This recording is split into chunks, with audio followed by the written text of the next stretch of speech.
Ketika sedang terkena musibah, ketika terkena masalah dan ujian, maka kita harus benar-benar mencamkan bahwa ujian dan pertolongan berjalan paralel.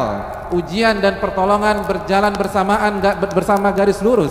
Tidak mungkin ujian meninggalkan pertolongan, tidak mungkin masalah meninggalkan pertolongan, karena Allah lah yang memberikan kita ujian, sebagaimana Allah juga yang memberikan kita pertolongan. Allah Subhanahu wa taala berfirman dalam hadits qudsi, "Ana 'inda dhanni 'abdi bi, in khairan fa khairun wa in syarran fa syarr." Aku tergantung prasangka hambaku terhadap diriku. Aku tergantung keyakinan hambaku terhadap diriku. Kalau keyakinan dan prasangkanya baik, maka akan baik yang akan terjadi. Apabila kita yakin pertolongan itu akan datang, maka Allah akan datangkan pertolongan.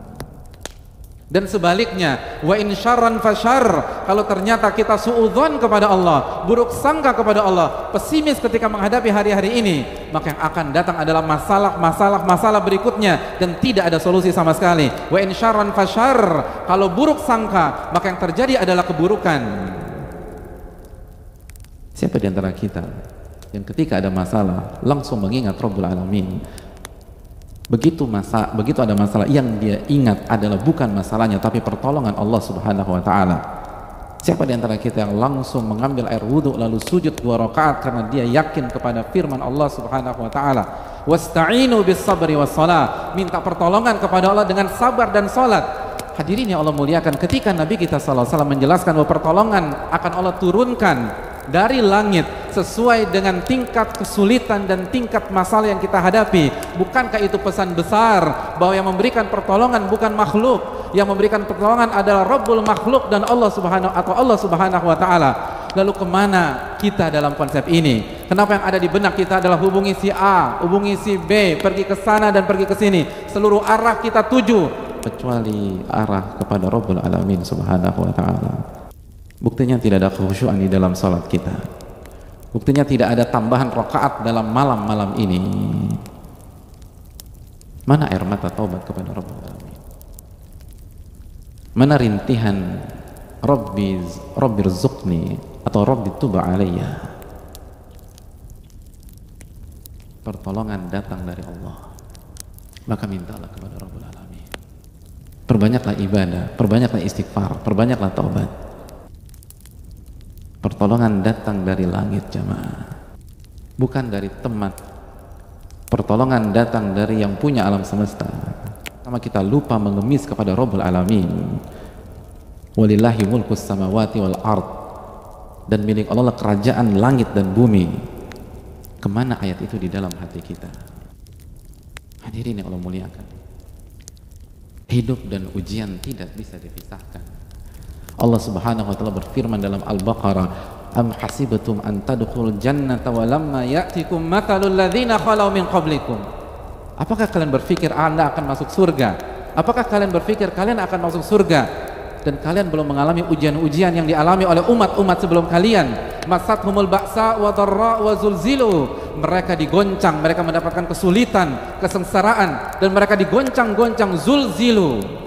Mereka mengalami ujian seperti mengalami gempa bumi dalam kehidupan mereka. Zulzilu, digoncang di atas ke bawah, kanan kiri, digoncang-goncang oleh Allah. Sampai Rasul pada saat itu dan orang-orang beriman bertanya kepada diri mereka, "Mata nasrullah?" Kapan pertolongan Allah itu datang? Lalu Allah merespon, "Allah inna nasrullahi qarib." Ketahuilah pertolongan Allah itu dekat. Pertolongan Allah itu dekat. Namun kita terburu-buru. Nabi SAW mengatakan, "Walakinnakum qaumun tasta'jilun." Oh, kama qala. Nabi SAW bersabda, tapi kalian adalah kaum yang selalu ingin terburu-buru. Ibadah nggak ditingkatkan, tapi ingin keluar dari masalah tersebut. Para ulama mengatakan, Anda ingin sukses, tapi Anda tidak melewati dan menapaki jalan kesuksesan. Inna safinata lam tajri 'alal yabas. Perahu itu tidak berjalan di atas daratan. Pertolongan datang dari Allah. Itu sabda Nabi kita sallallahu alaihi wasallam jika kita masih percaya dengan Nabi kita. Itu sabda Nabi kita sallallahu alaihi wasallam yang Allah firmankan dalam surat An-Najm ayat 3, "Wa ma yantiqu 'anil hawa in huwa illa wahyun yuha." Nabi tidak berbicara dengan hawa nafsunya, tapi wahyu yang Allah wahyukan kepada beliau, dan di antara wahyu tersebut pertolongan didatangkan dan diturunkan sesuai dengan tingkat kesulitan. Tingkat kesulitan 70%, pertolongan 70%. Tingkat kesulitan 80%, pertolongan 80%. Tingkat kesulitan 90%, pertolongan 90%. Tingkat kesulitan 99%, pertolongan datang 99%. Fa'tabiru ya ulil albab. Maka ambil pelajaran bagi orang-orang yang mampu berpikir jernih. Mungkin ada di antara kita yang bertanya, bukankah pertolongan seringkali tidak datang bersamaan dengan datangnya masalah dan ujian? Dan itu yang saya alami sendiri. Ma'asyiral muslimin, Nabi SAW melanjutkan hadisnya dengan mengatakan, wa anna sabra ya'til abda ala qadril musibah. Dan kesabaran Allah datangkan kepada seorang hamba sesuai dengan beratnya musibah. Betul, masalah datang di bulan Januari misalnya, atau di bulan Februari, atau di bulan Maret, lalu sampai sekarang pertolongan yang clear itu belum terlihat. Tapi Allah memberikan solusi, Allah berikan kesabaran yang membuat kita bisa menjalani hari-hari berat tersebut sampai benar-benar semuanya diselesaikan oleh Allah Subhanahu wa Ta'ala. Dan kesabaran yang Allah berikan sesuai dengan beratnya musibah yang kita rasakan. Kesabaran yang Allah berikan sesuai dengan rasa sakit yang kita rasakan. Kesabaran yang Allah berikan sesuai dengan kekuatan yang kita butuhkan. Wa anna sabara ya'til abda ala qadril musibah. Sabar akan didatangkan kepada hamba sesuai dengan beratnya musibah. Ini menunjukkan bahwa tidak ada alasan dan tidak ada pintu masuk untuk pesimistis. Tidak ada alasan dan tidak ada pintu masuk untuk lemah, untuk galau, untuk putus asa, karena semua diberikan oleh Allah Subhanahu wa Ta'ala. Dan diberikan, bahasanya itu dikasih, datang dari langit. Maka tidak ada alasan untuk tidak pede dengan diri kita sendiri. Tidak ada alasan mengatakan saya nggak mampu, saya nggak sanggup. Betul, siapa yang sanggup di antara kita? Sedangkan Allah berfirman dalam surat An-Nisa ayat 28, wa khuliqal insanu dha'ifa. Manusia diciptakan dalam kondisi lemah. Tapi yang perlu kita ingat, ini diberikan oleh Allah Subhanahu wa Ta'ala. Ini bukan tentang kekuatan kita, tapi pertolongan yang Allah diberikan kepada kita. Ini bukan tentang kemampuan sabar yang lahir dari dalam diri kita semata, tapi kemampuan sabar yang Allah berikan kepada kita. Maka tidak ada alasan membuka pintu kepada syaitan sehingga syaitan melemahkan kita, merasa kita lemah, merasa kita down, merasa kita nggak mampu menghadapi ini semua. Karena ini bukan tentang kemampuan kita memang lemah, itu sudah confirm dari Allah Subhanahu wa Ta'ala. Tapi kita dikasih kekuatan untuk sabar dari Allah Subhanahu wa Ta'ala, dan Allah nggak mungkin bohong, Allah nggak mungkin keliru, Allah tidak mungkin mempermainkan kita. Alif Lam Mim, dzalikal kitabul la raiba fihi hudal lil muttaqin. Alif Lam Mim, kitab ini tidak ada keraguan sama sekali. Yang disampaikan adalah hak, tidak boleh diragukan dan tidak ada keraguan sama sekali, sebagai petunjuk bagi orang-orang yang bertakwa. Dan Allah menyatakan demikian, bahwa kesabaran akan didatangkan sesuai dengan beratnya musibah.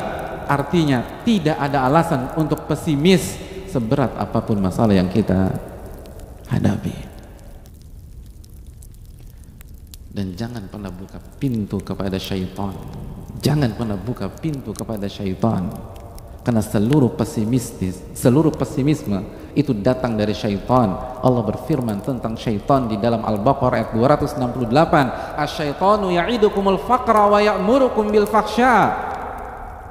Syaitan selalu menjanjikan kalian kefakiran dan terus kefakiran. Lalu dia akan mengajak Anda melakukan kekejian. Semua pesimis, semua kelemahan, semua keputusasaan itu datang dari syaitan. Makanya ketika salah satu ulama terbaik dunia pada hari ini, Syekh Muhammad bin Muhammad Mukhtar Shinkiti, ditanya tentang masalah ini, beliau katakan seluruh pesimisme, seluruh rasa lemah, seluruh ketidakpercayaan diri, seluruh pertanyaan dalam diri kita, bisakah saya melampaui ini semua, bisakah saya menghadapi ini semua, itu dari syaitan. Separah apapun kondisi kita, walaupun itu gara-gara ulah kita, walaupun itu gara-gara dosa-dosa kita. Karena bisa jadi kita mengatakan, tapi Pak Ustadz, ya, saya terjatuh ke dalam jurang ini karena dosa-dosa saya sendiri, karena kesalahan fatal yang saya lakukan, karena maksiat. Betul, memang betul maksiat akan menjerumuskan kita. Tapi apakah itu kartu mati? Tapi apakah itu membuat kita putus asa? Makanya jamaah sekalian, di dalam ayat di atas Al-Baqarah 268 ada kelanjutannya. setelah Allah mengatakan syaitan membuat engkau merasa fakir terus dan menjanjikan kefakiran dan terus kefakiran, Allah lanjutkan, wallahu ya'idukum magfiratan minhu wa fadla, dan Allah menjanjikan ampunan darinya dan karunia darinya. Itu menunjukkan kalaupun kita dapat masalah karena kesalahan kita sendiri, jangan pernah putus asa, jangan pernah pesimis, karena Allah menawarkan ampunan buat kalian. Yang menawarkan pintu buntu atau jalan buntu hanya syaitan, dan Rabb kita mengatakan hanya syaitan. Rabb kita menawarkan ampunan dan karunia. Maka jalan mana yang akan kita pilih? Mana ucapan mana yang kita percaya? Bisikan-bisikan mana yang kita ikuti?